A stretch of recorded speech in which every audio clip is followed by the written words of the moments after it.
수고하고 무거운 짐진 자들아 다 내게로 오라. 내가 너희를 쉬게 하리라. 주님, 이 시간 그 수고의 짐, 그 죄의 짐, 인생의 억눌린 짐들을 주님 앞에 가지고 나아왔사오니 주 예수 그리스도께서 깨끗게 하시고 가볍게 하시고 온전케 하여 주옵소서. 오늘 이 예배 가운데 우리의 모든 짐이 주님 앞에 맡겨지며 주님의 은혜가 임하는 강력한 은혜의 시간 되게 하여 주옵소서. 예수 그리스도의 이름으로 기도드리옵나이다. 아멘.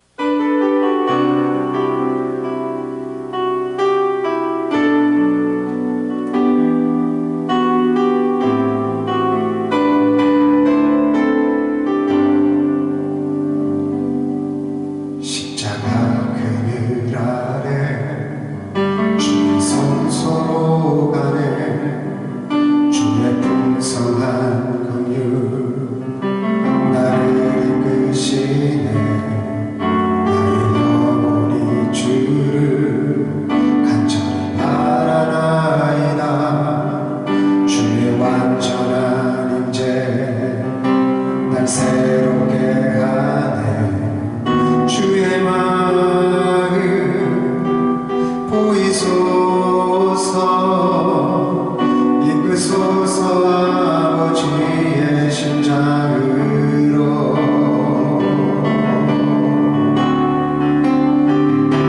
성령이여 날 이끄소서. 아버지의 마음 가운데 내 맘 깨뜨릴 살게 하소서.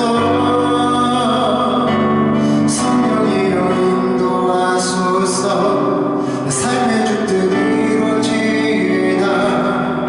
십자가 앞에 날 드립니다.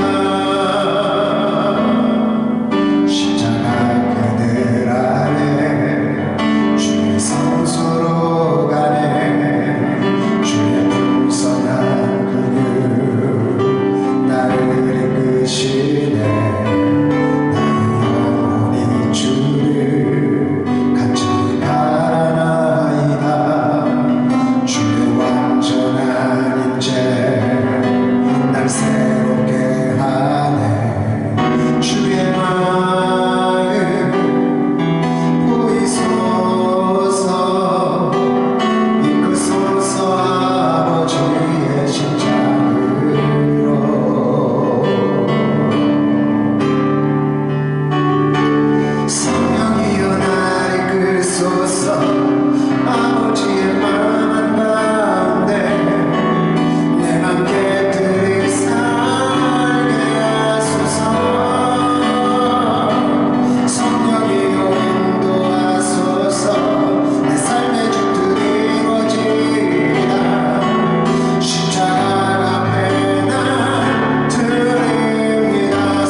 아버지의 마음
죄인 중에 괴수 무익한 날 부르셔서 간절한 기대와 소망 부끄럽지 않게 십자가 전케 하셨네. 어디든지 가리라 주 위에 서라면 나는 전하리 그 십자가. 내 몸에 맨 십자가 그 보혈의 향기 온 세상 채우기까지. 살아도 주를 위해 죽어도 주를 위해 살아 죽으나 난 주의 것. 십자가의 능력 십자가의 소망 내 안에 주만 사시는 것. 난 지극히 작은 자 죄인 중에 괴수 무익한 날 부르셔서 간절한 기대와 소망 부끄럽지 않게 십자가 전케 하셨네. 어디든지 가리라 주 위에 서라면 나는 전하리 그 십자가.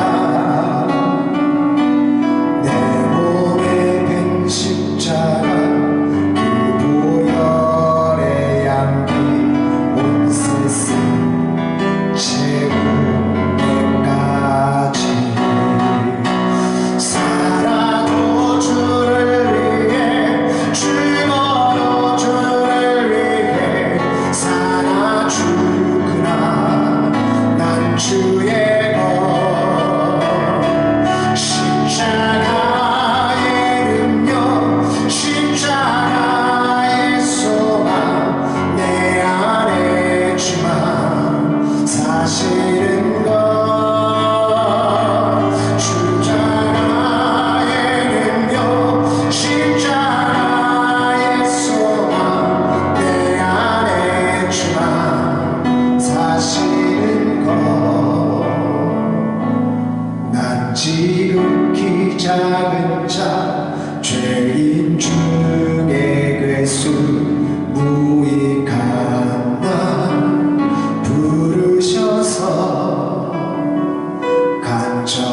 하늘에 계신 우리 아버지의 이름을 거룩하게 하시며 아버지의 나라가 오게 하시며 아버지의 뜻이 하늘에서와 같이 땅에서도 이루어지게 하소서.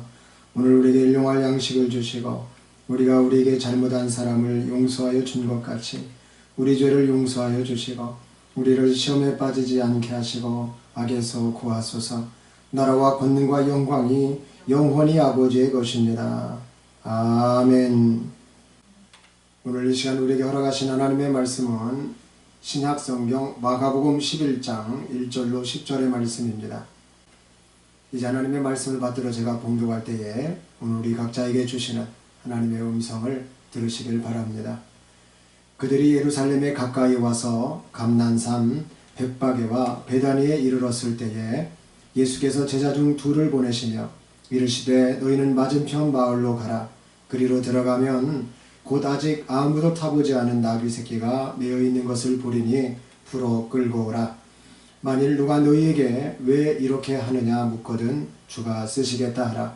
그리하면 즉시 이리로 보내리라 하시니 제자들이 가서 본즉 나귀 새끼가 문 앞 거리에 매어 있는지라. 그것을 푸니 거기 서 있는 사람 중 어떤 이들이 이르되 나귀 새끼를 풀어 무엇 하려느냐 하매 제자들이 예수께서 이르신 대로 말하며 이에 허락하는지라.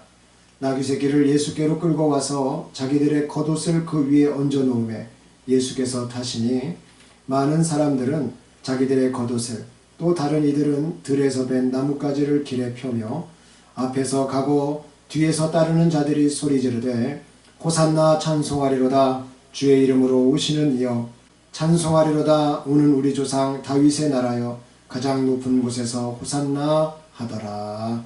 아멘. 오늘 우리는 예루살렘에 입성하시는 나귀를 타신 그 예수님의 모습을 같이 상고해 보고자 합니다. 수많은 인파가 몰려들고 있습니다. 종려나무 가지를 흔듭니다. 그러면서 메시아라고 함성을 지르면서 환영하는 그 뜨거운 현장입니다. 주인공이신 예수님의 그 모습이 오늘 어떤 모습입니까? 나귀를 타고 오고 계십니다. 그런데 바로 이 장면을 우리가 조금 더 유의하게 살펴봐야 됩니다. 왜냐하면 로마의 황제라든지 또 총독이라든지 그 당시 여러 장군들이 전쟁에서 승리를 했을 때 그들은요 아주 위험 있는 그런 모습을 가지고서 많은 군사들을 뒤에다 거느리고 앞에서는 개선장군처럼 뭐 백마를 타든지 흑마를 타든지 그러한 명마를 타고서 딱 나타나기 때문입니다. 그런데 예수님은 말과는 달리 힘도 없습니다. 연약합니다. 비틀거리다가 넘어질지도 모르는 그 작은 어린 나귀 새끼를 타고서 예수님께서 지금 이렇게 예루살렘에 들어오고 계셨습니다. 왜 만왕의 왕이신 예수님께서 뭔가 좀 어울리지 않는 이러한 모습으로 어린 나귀 새끼를 타면서 예루살렘에 이렇게 들어오셨을까요? 사실 예수님께서 이렇게 오신 이유는 구약의 여러 예언의 말씀들을 성취하시기 위함이었습니다. 우리에게 참된 신앙의 태도가 무엇인지를 또 회개가 무엇인지를 가르쳐 주시고자 지금 영적인 것들을 여기다 담아가지고 보여주시기 위해서였습니다. 오늘 이 시간 나귀를 타신 예수님을 왜 진정한 주인으로 모셔야 하는지에 대해서 크게 우리 두 가지 측면에 대해서 생각해보는 영적 전환점의 그런 시간이 되시기를 우리 예수님의 이름으로 축복합니다. 첫째로 나귀를 타신 예수님은 어떤 분이시냐? 겸손과 평화의 왕을 상징합니다. 예수님께서 나귀를 타신 것은 예수님의 성품이 있다는 거죠. 그 예수님의 낮아지심과 그 예수님의 겸손하심을 보여준다는 것입니다. 구약 성경의 소선지서 중에 하나인 스가랴서가 있습니다. 바벨론 포로 생활에서 돌아온 이스라엘 백성들에게 성전 재건을 독려하고 메시아의 그 도래를 예언하기 위해 기록된 선지서입니다. 스가랴서의 기록 연대는 주전 BC 6세기 후반으로 우리가 보고 있는데요. 우리 스가랴서 1장 1절 말씀을 한번 보겠습니다. 다리오 왕 제2년 8째 달에 여호와의 말씀이 이도의 손자 베레랴의 아들 선지자 스가랴에게 임하니라. 이 시점은 역사적으로 BC 520년 10월에서 11월경에 해당합니다. 스가랴 선지자는 이때 예언의 말씀을 기록했고요. 그 다음에 마지막 기록된 날짜를 다시 말씀하고 있는데요. 스가랴서 7장 1절은 다음처럼 말씀합니다. 다리오 왕 제4년 9째 달 곧 기슬레월 4일에 여호와의 말씀이 스가랴에게 임하니라. 이때는 다리오 왕 제4년 BC 아까 520년이었으면 이제 2년 지났잖아요. 518년입니다. 그리고 스가랴서의 후반부가 이제 9장부터 14장까지가 있는데 이걸 언제 기록을 했느냐? 아마도 스가랴의 노년에 이것을 기록하지 않았는가? 많은 신학자들이 그렇게 추정합니다. 그렇다면 이때가 언제쯤 될 것이냐? BC 한 480년까지를 보고 있습니다. 자, 역사적으로 볼 때 스가랴 선지자가 활동하던 이 시기에 학개 선지자도 활동을 하고 있었습니다. 성전을 재건하기 위한 그런 외적인 실행에 대해서 학개 선지자가 강조를 했다면 스가랴 선지자는 뭘 강조했느냐? 영적인 각성이라든지 미래적인 소망, 우리는 이 나라가 끝나지가 않는다. 하나님 나라로서 이어진다. 이런 소망에 대해서 집중적인 메시지를 선포했습니다. 자, 그렇기 때문에 오늘 스가랴 선지자를 통해서 오늘 말씀을 들여다볼 수가 있는데요. 스가랴 선지자나 학개 선지자나 이 두 분들이 활동하던 시대를 역사적으로 이렇게 살펴보는 이유가 뭐냐? 예수님께서 오시기 전에 가깝게는 이렇게 500년 전에 오늘 마가복음에 기록하고 있는 그 내용이 그대로 예언이 되어 있다는 것이죠. 예루살렘이 어떤 모습으로 입성하냐? 그걸 구체적으로 명시하고 있다는 것입니다. 놀라운 일이죠. 500년 전에 이미 이것을 말씀하고 있다. 우리가 하나만 살펴봐서 이렇다는 거예요. 스가랴서 하나만. 스가랴서 9장 9절 말씀도 보겠어요. 시온에 따라 크게 기뻐할지어다. 예루살렘에 따라 즐거이 부를지어다. 보라, 내 왕이 내게 임하시나니 그는 공의로우시며 구원을 베푸시며 겸손하여서 나귀를 타시나니 나귀의 작은 것 곧 나귀 새끼니라. 야, 참 어떻게 말씀이 이렇게 디테일하게 예수님이 예루살렘에 입성하시는 그날을 이렇게 정확하게 기록하고 있느냐. 놀랍다라고 하는 것입니다. 예수님께서는 바로 이러한 예언들을 한마디로 성취하신 분이시다. 당시 고대의 군대와 특별히 장군들이 타는 말들은 전쟁과 정복, 권위를 상징한다고 했습니다. 그러나 나귀들은 짐을 나르는 데 쓰였어요. 그래서 노동과 평화를 상징했습니다. 더군다나 아직 아무도 타보지 않은 그 나귀 새끼는 유대 공동체에서 하나님께 드려지는 구별된 제물을 의미하기도 했다는 것입니다. 이런 면들을 우리가 좀 조목조목 이렇게 살펴볼 때 오늘 우리는 어떤 모습을 지향해야 하겠느냐. 자, 우리는요 세상의 군마 대신에 예수님을 볼 필요가 있습니다. 늘 예수님을 바라보는 시각을 우리가 지향을 해야 합니다. 예수님 우리가 생각하는 가장 높은 곳이 아니에요. 가장 낮은 곳에서 어떤 모습을 보여주셨느냐. 메시아의 모습을 보여주셨다. 여러분 잘난 사람들은요 전부 하이 클래스라고 합니다. 못난 사람들은 로우 클래스. 지금도 전 세계의 나라에 보면은 남자가 우월주의에 있고 여자가 밑에 있습니다. 또 지금도요 계급이 이렇게 되어 있어요. 신피라미드라고 하지 않습니까? 이 세상도요 나눠져 있다는 것입니다. 우리가 예수님을 따르는 참 그리스도인이라고 한다면 우리는 세상의 말에서 내려올 필요가 있습니다. 우리들 각자에게 있는 그 죄의 말에서 내려와야 됩니다. 그리고 예수님이 타셨던 나귀 새끼로 갈아타야 돼요. 여러분 이것이 얼마나 어려운 일인지 모릅니다. 마태복음 11장 28절로 30절의 말씀을 보면 예수님은 직접 이렇게 말씀하고 계십니다. 수고하고 무거운 짐진 자들아 다 내게로 오라. 내가 너희를 쉬게 하리라. 나는 마음이 온유하고 겸손하니 나의 멍에를 메고 내게 배우라. 그리하면 너희 마음이 쉼을 얻으리니 이는 내 멍에는 쉽고 내 짐은 가벼움이니라 하시니라. 아멘. 사람의 인생은 어떤 사람을 만나느냐에 따라서 그 인생이 달라지는 것을 우리가 알 수 있습니다. 예수님은 예수님을 통해서 수고하고 무거운 짐진 자들이 달라지기를 바랬습니다. 예수님은 예수님을 통해 가지고 이렇게 수고하고 무거운 짐진 자들에게 예수님의 그 마음의 온유함, 그 예수님의 겸손함, 그 예수님의 멍에를 가지고서 예수님에게 배우라고 오늘 말씀하십니다. 2002년 월드컵 다 아시죠? 거스 히딩크 감독이 우리나라에 대한민국 국가대표 사령탑으로 오게 됩니다.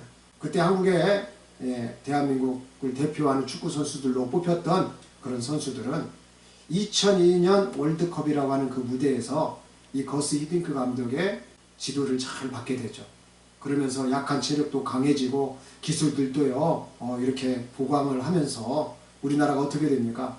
4강이라고 하는 신화까지 썼어요. 이 여파로 히딩크 감독을 도왔던 박항석 코치가 있었습니다. 그 박항석 코치가 이렇게 눈으로 잘 보니까 거스 히딩크 감독이 잘 지도를 하는 거예요. 그래서 이 박항석 코치가 그것을 눈여겨봤습니다. 그런 이후에 이 대한민국의 축구 위상이 올라가면서 우리 아시아에서도 올라갔을 뿐만이 아니라 특별히 동남아 가운데서요 그동안 다른 나라들이 이렇게 자리를 차지하고 있었던 이 감독의 직위를 이 박항석 코치가 감독으로 이렇게 맡게 됩니다. 그러면서 이 베트남이요 전무후무한 역사들을 써내려가기 시작했고 지금의 김상식 감독이라고 하는 분도 그 바톤을 이어가지고 새로운 역사들을 쓰고 있습니다. 누구를 만났느냐, 누구에게 배웠느냐, 이게 이 세상에서도 통하고 있다는 법칙이 있다는 것입니다. 세상에서도 특출나고 열정이 있고 남다른 감각이 있고 지도해 줄 수 있는 훌륭한 사람을 만나면 그 지도를 받고 추앙의 대상도 되고 하는데 하물며 우리를 죄와 사망에서 구원하시는 예수 그리스도를 메시아로 만난다라고 하는 것은 이 자체로 얼마나 대단한 일이겠느냐라고 하는 것입니다. 예수님을 만나는 자체로도 대단한 것인데 마태복음에서는 그 유명하고 특출나고 재능이 있고 미래가 보이는 그런 인재를 만나려고 오셨다라고 말씀하지 않고 계신다는 것입니다. 세상은 그런 인재를 뽑잖아요. 그러나 예수님은 그런 인재를 뽑으려고 오신 것이 아니에요. 수고하고 무거운 짐진 자들을 다 내게로 오라. 이렇게 말씀하고 있는 것입니다.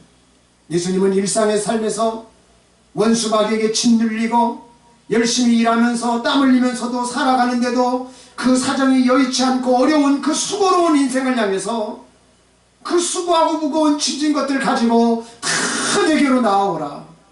이렇게 말씀하십니다. 이 시간 우리는 저마다의 짐이 있습니다. 어떤 사람은 중요한 의사결정을 앞두고서 깊이 생각해야 하는 생각의 짐이 있습니다. 어떤 사람은요, 사람들과의 갈등으로 인해서 그것을 해결하고픈 그 고뇌의 짐이 있습니다. 어떤 사람은 가난한 환경으로 인해서 어려운 중에 지고 있는 그런 물질적인 무거운 짐이 있습니다. 어떤 사람은 병으로 인해서 고통과 신음과 그런 것들을 통해서 잠 못 이루는 힘든 병고의 짐이 있습니다. 어떤 사람은 자녀가 짐이에요. 어떤 사람은 부모가 짐입니다. 어떤 사람은 형제가 짐이에요. 사사건건 와서 참견하고 못살게 하고 괴롭히고 참 힘든 그러한 인간관계에 그런 가족들의 무거운 짐들이 있습니다. 이처럼 우리는 다양하고 무거운 짐들을 가지고 있는 수고하고 무거운 짐진 인생인데, 이러한 인생들을 주님은 새롭게 하시고자 다 내게로 오라 라고 말씀하고 계신 것입니다. 수고하고 무거운 짐진 자들아 다 내게로 오라. 내가 너희를 쉬게 하리라. 예수님은 수고하고 무거운 짐진 자들에게 쉼을 말씀하시면서 나는 온유해, 나는 겸손하거든, 나의 멍에를 메고 내게 배우겠니? 이렇게요 말씀하고 계십니다. 세상은, 또는 세상적인 사람들은 잘 배우지 못한 사람들 보면 어때요? 혼내기도 하고 화내기도 하고 가르쳐주는데 왜 모르냐고 구박을 주기도 하고, 배우지 못한 사람들 무시합니다. 그들에게 더 무거운 짐을 지우게 합니다. 그것밖에 몰라 그렇게 이야기하잖아요. 그러나 예수님은 온유하셔요. 예수님은 화도 안 내십니다. 예수님은 짜증도 안 내셔요. 예수님은 작은 자 하나까지도 절대로 무시하지 않으십니다. 예수님은 세상이 알 수 없는 멍에의 짐을 지라고 말씀하고 계십니다. 이것이 무엇이냐? 바로 죄를 회개하는 마음의 기도입니다. 예수님이 말 대신 나귀를 선택하신 것이 바로 이런 이유입니다. 말은요 교만을 상징해요. 말은 있는 것을 보여줘요. 그러나 나귀는 겸손함을 보여줍니다. 나귀는요 참 결핍을 보여줘요. 말은 죄를 상징하지만은 나귀는 죄의 짐을 메고 가는 중보적인 회개를 상징합니다. 그러므로 예수님은 죄로 인한 수고로움과 죄로 인한 그 무거운 짐을 대신하시겠다라고 하는 그 이미지를 보여주시고자 나귀를 타고 그 이스라엘의 수도인 예루살렘 가운데 지금 입성하고 계신 것입니다. 이것은 곧 십자가에서 인류의 모든 죄를 대속하시고자 하시는 그 예수님의 모습을 대신하여 보여주는 작은 한 사건이다라고 하는 것입니다. 여러분, 이 세상의 말의 시각을 가진 사람들은 예수님을 어떻게 보았을까요? 마태복음 27장 40절과 42절은 다음처럼 말씀합니다. 이르되 성전을 헐고 사흘에 짓는 자여, 네가 만일 하나님의 아들이거든 자기를 구원하고 자기 십자가에서 내려오라 하며, 그가 남은 구원하였으되 자기는 구원할 수 없도다. 그가 이스라엘의 왕이로다. 지금 십자가에서 내려올지어다. 그리하면 우리가 믿겠노라. 말의 시각을 가진 사람들은 십자가의 의미를 전혀 알지를 못하고 있는 것을 알 수 있습니다. 예수님이 나귀를 타신 그 겸손함은 십자가에서 죄를 대속하시는 그 겸손함으로 이어진다라고 하는 이 사실을, 이 영적인 의미를 그들은요 말을 탄 사람들, 말에 관심 있는 사람들 모른다라는 것입니다. 오늘 우리도 나귀를 피하고 말을 선택하고 싶을 그런 충동을 느낄 때가 많아요. 아니요, 이 세상을 살면은 어쩌면 나귀보다는 우리는 말에 늘 관심이 있습니다. 나귀 자체가 인식이 안 될 때가 있어요. 내가 왜 남의 짐을 져야 해? 내가 왜 남을 도와줘야 해? 나와 아무런 연관성도 없는데 뭘 내가 굳이 왜 도와줘? 저들의 필요가 나와 무슨 상관이야? 제가 얼마 전에 영상을 하나 보니까 옆 사람이 넘어져도요 관심이 없는 거예요. 다쳤어요? 관심이 없어요. 그냥 너는 너 나는 나예요. 여러분 얼마나 이 시대가 이렇게 차가워졌습니까? 물론 좋은 분들도 많죠. 좋은 분들도 많아요. 못하면 도와주기도 하고 그렇지만 이런 경우들도 있다는 것입니다. 이 무관심의 경우가 얼마나 많은지를 모릅니다. 저는 무관심이 더 많아지고 있다고 생각이 돼요. 그러나 예수님은 말에 관심을 갖지 아니하시고 나귀에게 관심을 가졌고 어린 나귀 새끼를 타셨다는 것입니다. 세상은 나귀에게도 관심 갖지 않아요. 그런데 하물며 나귀 새끼에게 그 누가 관심을 가지겠습니까? 그러나 예수님은 그러한 나귀 새끼를 통해서 세상의 짐을 지고 가는 그 어린 양의 대속제물을 그려주셨습니다. 그리고 말씀하셨습니다. 세상의 짐이 아니라 내 짐을 가지고 나의 멍에를 베고 내게 배우라. 여러분 세상 것 배워야 되죠. 우리 한국의 학생들한테 물어보세요. 국영수가 배워야 됩니다. 필수 과목처럼. 거기다가 외국어 한두 개 정도는 해야 돼요. 뭐 영어, 중국어 해야 됩니다. 배우면 좋죠. 그래서 다 가르치지 않습니까?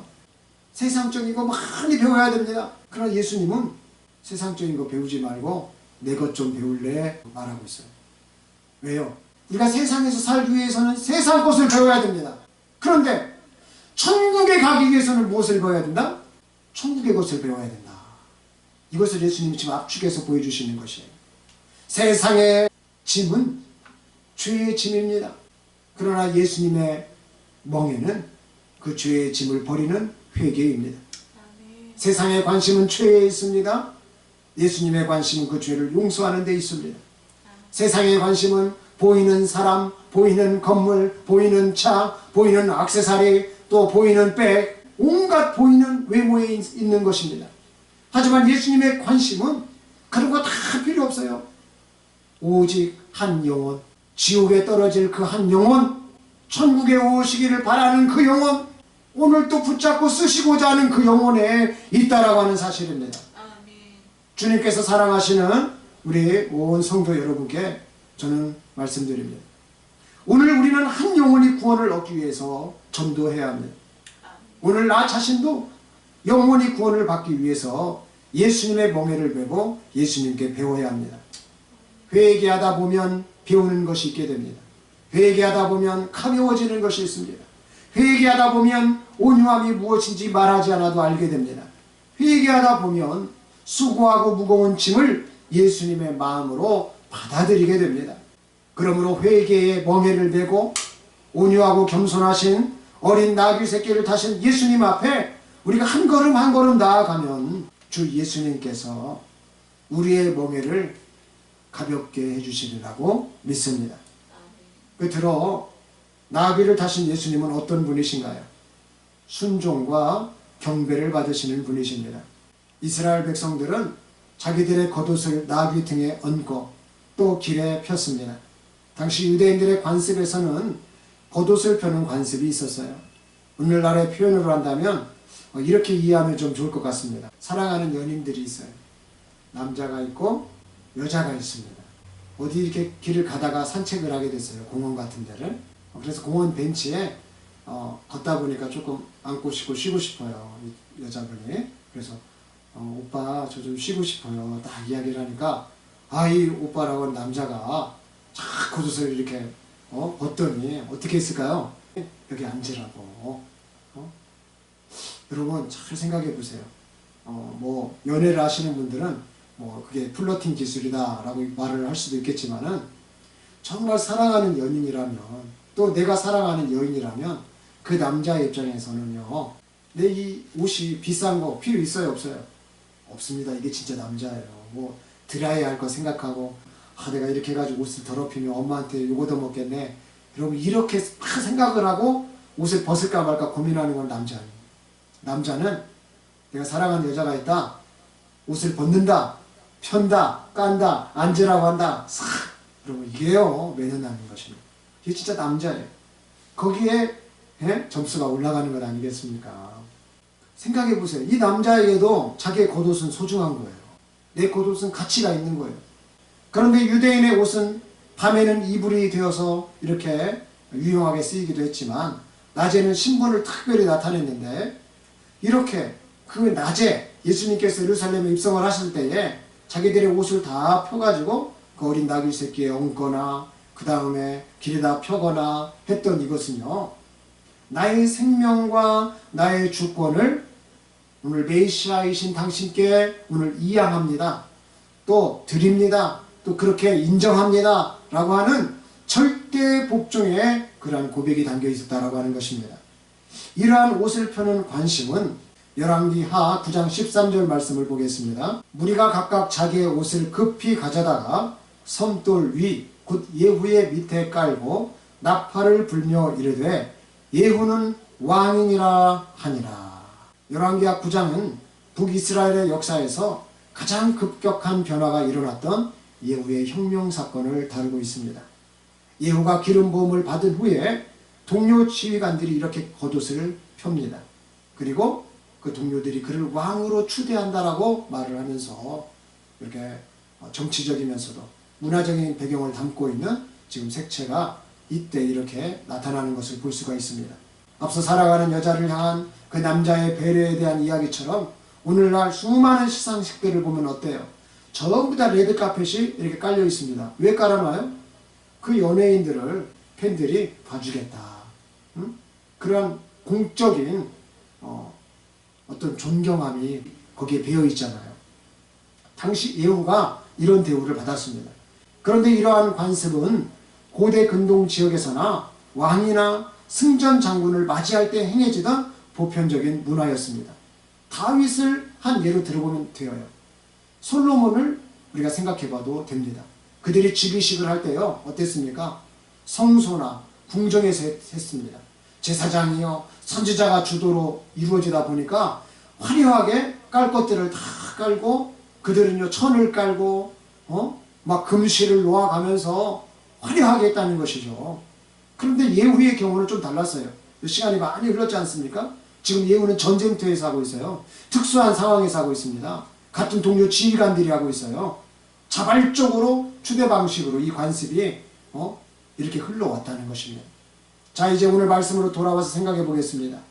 이로부터 딱 800여 년이 지난 뒤에 예수님께서 나귀 새끼를 타고 예루살렘에 입성하실 때 제자들과 군중들이 자신의 겉옷을 펴고 있는 지금 이 장면이 열왕기하 오늘 9장의 관습과 맥을 같이 하고 있다. 오늘날 우리에게 이 사건은요, 내 삶의 겉옷을 벗으라고 지금 말하고 있다는 것입니다.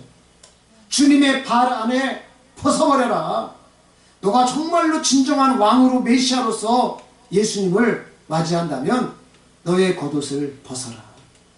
예후를 왕으로 삼기 위해서요, 그 리더들인 지휘관들이 여러분 아낌없이 옷을 벗어 던져줬습니다.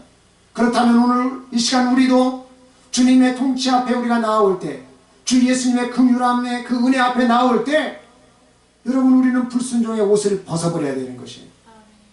불순종의 옷을 벗는다라고 하는 것은 내가 반대로 무슨 뜻입니까?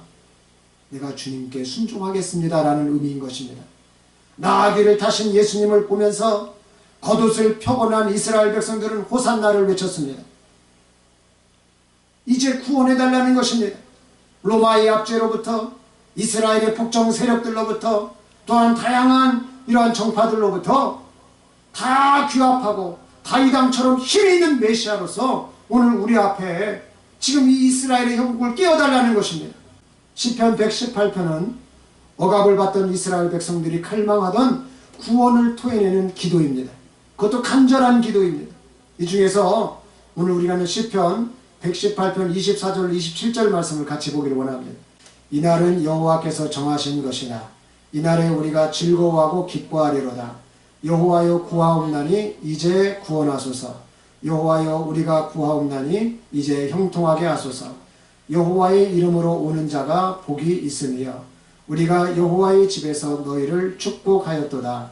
여호와는 하나님이시라. 그가 우리에게 빛을 비추셨으니 밧줄로 절기 제물을 제단불에 낼지어다. 아멘. 호산나의 내용이 여기 지금 다 담겨있다고 말씀드렸습니다. 예수님이 예루살렘에 입성하시는 날도 정해져 있었다라고 하는 이 시편의 고백이 얼마나 놀랍습니까? 나중에 제단불에 맨다. 이게 십자가에 못 박힌다는 것이에요. 앞서 살펴보았듯이 학개 선지자나 스가랴 선지자의 시대 때나 메시아에 대한 이 500년 전의 예언처럼 오늘 시편 118편도 정확한 연대는 기록되고 있지는 않지만 어떤 내용들을 가늠해 볼 때 이렇게 메시지들을 우리가 살펴볼 때 스룹바벨이 제2성전을 완공한 시점으로 학자들이 보는 견해를 가지고 있습니다. 그러니까 제2성전의 시대라고 하면 어때요? 이때가 아까 말씀드렸던 학개와 스가랴 시대와 비슷합니다. 이처럼 성경은 예수님에 대해서 구체적인 예언을 말씀하고 있는데 오늘 시편 118편에서는 호산나라고 하는 이제 구원하소서라고 하는 이 구체적인 말까지도 이렇게 기록을 하고 있다. 놀라워요? 놀랍지 않아요? 놀라운 거예요. 800년 전에 이미 호산나에 대한 이야기를 했다는 거예요. 예수님이 딱 예루살렘에 들어간다? 그러면 호산나라고 이스라엘 백성들이 외칠 것이다. 참 감동적이지 않습니까? 하나님의 말씀이 얼마나 놀라운 말씀입니까? 자, 여기 말씀을 우리가 정리해 보면 겉옷을 펴는 행위는 자기를 부인하는 것입니다. 그렇다면 내 삶의 주도권을 주님께 내어드리는 것이 저는 진정한 회개의 시작이라고 말씀을 드리고 싶습니다. 말씀을 준비하면서 저도 아는 말씀이에요. 그러나 이 아는 말씀을 믿기가 얼마나 어려운지를 제가요 회개했습니다. 개척교회를 감당을 하고요. 지금 9년의 시간이 흘러갔습니다. 그리고 지금 다시금 달려가고 있는 이 10년을 향한 발걸음 속에서 자기를 부인하고 내 삶의 주도권을 주님께 내어드리는 이 겉옷을 벗기가 얼마나 어려운지 여러분 저도 회개했다라고 하는 것입니다. 이스라엘 백성들처럼 입으로는 호산나를 외치면서 겉옷은 내 입맛대로 입고 있는 것은 아닌지 내 입맛대로 펴려고 하고 있는 것은 아닌지 이 얼마나 반쪽짜리 신앙인지 여러분 저의 자존심, 저의 자아, 저의 계획이라고 하는 이 겉옷을 주님의 발치 앞에 과감히 펼 수 있는 용기가 있는지 참 부끄럽더라고요. 제가 말씀을 준비하면서 참 이것을 다짐해 보기도 했습니다. 사랑하는 우리 예수님의 성도 여러분, 어쩌면 우리는 말뿐인 호산나를 외치고 있을 수 있습니다. 삶의 주도권 내어드리기 쉽지 않아요. 내 삶은 이렇게 살고 싶다라고 하는 나만의 그러한 생각들을 가지고 있지 않겠느냐라고 하는 거죠. 내가 누구 것인데 내가 주님의 것인데 내 뜻대로 살려고 한다는 거예요. 여러분 주님 뜻대로 살아야 되죠. 여러분 내 뜻이 커지면 세상입니다. 그러나 주님의 뜻이 커지면 천국이에요. 말뿐인 호산나를 우리가 외치지 말고 우리 삶의 주도권을 내어드리는 주 예수님의 성도들이 다 되시기를 주 예수님의 이름으로 축복합니다. 말씀을 끝맺겠습니다. 예수님은 나귀 주인에게 말씀하셨습니다. 주가 쓰시겠다 하라. 보잘것없는 나귀 새끼였지만 예수님의 손에 붙들릴 때 인류 구원의 역사를 장식하는 그런 영광스러운 도구로 사용되어졌듯이 저와 여러분의 삶이 비록 이 어린 나귀 새끼처럼 초라하고 보잘것없고 여러모로 어렵고 그럴 수 있습니다. 현실이요 어려울 수 있습니다. 그러할지라도 예수님께 우리의 삶을 오늘 겉옷을 펴듯이 다 펴서 내어드리면 예수님은 저와 여러분들을 타고 세상 가운데에 예수님의 그 평화의 복음을 반드시 전하실 것입니다. 온유하고 겸손하신 예수님께 죄를 회개하며 나아갑시다. 예수님은 나귀 새끼 같은 저와 여러분을 찾으시고 오늘 보고 계십니다. 단지 우리는 지금 이 시간에 내 겉옷을 벗어드리는 결단이 필요한 것입니다. 지금 이 시간에 나귀를 타고 오신 예수님은 겸손하게 나를 찾고 계십니다. 그리고 진정한 호산나를 외쳐 주님을 기쁘시게 찬양하기를 원하십니다. 기도드리겠습니다. 나귀를 타고 예루살렘에 찾아오신 예수님, 오늘 이 시간 우리 가운데 나아오심을 믿습니다. 교만한 우리들이 보지 못했던 눈을 열어주시옵시고 여러 죄악들을 지고 십자가에 못 박혀 인류를 대속하실 그 사람을 보게 하셔서 주님처럼 타인의 죄를 중보 회개하며 내게 맡겨진 주님의 짐을 질 수 있도록 오늘도 성령으로 충만케 하여 주시옵소서.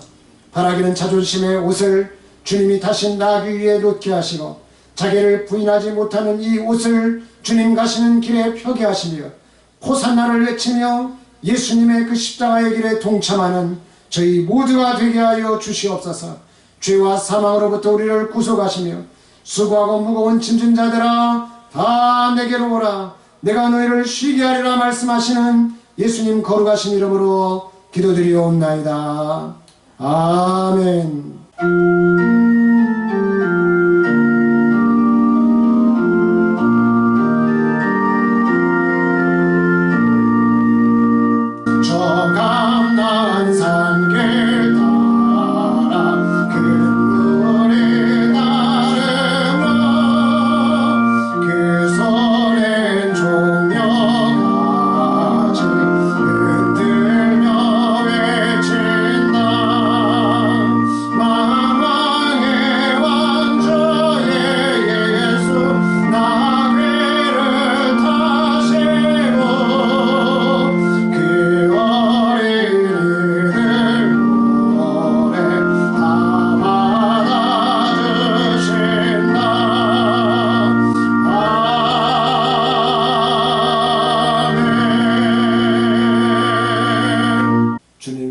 사는 것도 다 하나님의 장중에 붙들려서 사는 것인 줄로 믿사오니 우리가 드려진 이 예물 그 크신 은혜에 정말 작은 감사로 드리는 것뿐이온데 주님이 감사가 커지게 도와주시옵시고 주님 이 봉헌의 마음을 받아주시고 봉헌의 삶을 받아주시고 봉헌의 재물을 받아주셔서 우리 삶이 천국의 삶으로 바뀌게 하시고 예수님의 눈을 가질 수 있도록 그 나귀 새끼에 관심을 가질 수 있도록 그 죄의 짐을 서로 질 수 있도록 주님 축복하여 주시옵소서. 우리가 나눌 수 있는 사람 되길 원합니다. 베풀 수 있는 사람 되길 원합니다. 축복을 나눠줄 수 있는 그런 전해줄 수 있는 주인공 되어지길 원하오니 아버지 저희를 사용하여 주시옵소서. 이 물질을 받아 주시옵소서. 축복하여 주시옵소서.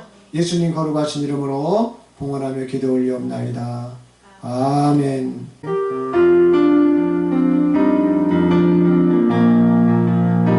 절망에 빠진 형제의 맘에 꺼져만 가는 빛이 있네. 주님을 떠나 방황하는 자매도 그 빛의 생명 잃어가니 이제 일어나 어둠 속에서 고통받는 자 일으키라.